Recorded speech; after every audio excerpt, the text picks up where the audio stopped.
And we're joined by Miles Proden at the Wine Growers of BC. These letters that have gone to BC wineries, pretty shocking.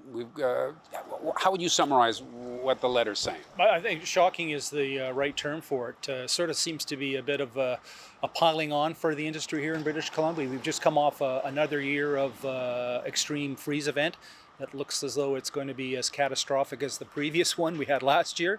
And so now to be denied access to the Alberta market, which is the second biggest market for BC wineries, is going to be catastrophic. So we're surprised and not sure what the motivation is behind it. So wineries are being accused of breaking the law in that letter. Well, unfortunately, this is not the first time we've had this happen to us. 2018, the AGLC threatened to blockade BC shipments into Alberta in order to get BC provincial attention for pipelines to Tidewater.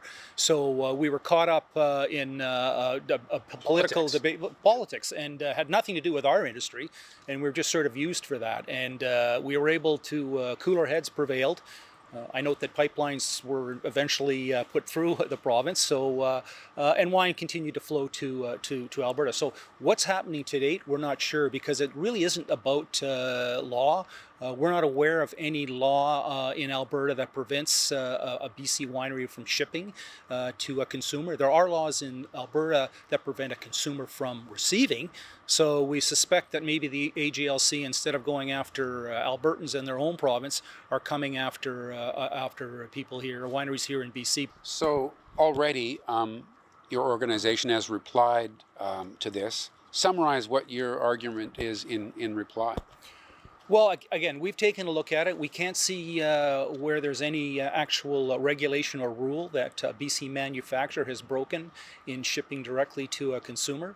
The feds, 2019, they got out of it. There is no federal jurisdiction that restricts the shipment of alcohol between provinces. So it's up to the individual provinces. I note in one of the AGLC's communications that they're worried about the tax, or a lack of collecting of the tax. And we've long proposed to Alberta that we're willing to submit whatever tax is owed, and have suggested a system very similar to what happens in the province of Manitoba, where the manufacturer pays the provincial tax, and we've suggested that to Alberta, and if that's an issue, hopefully we can work that through. We just have had no reply from the AGLC when we list our concerns about the legality of this, or just trying to understand what proof they have of a BC winery being offside. And it is notable how wineries receive this letter and the impacts of it taking immediate effect. There isn't even time for them to strategize. The penalties begin.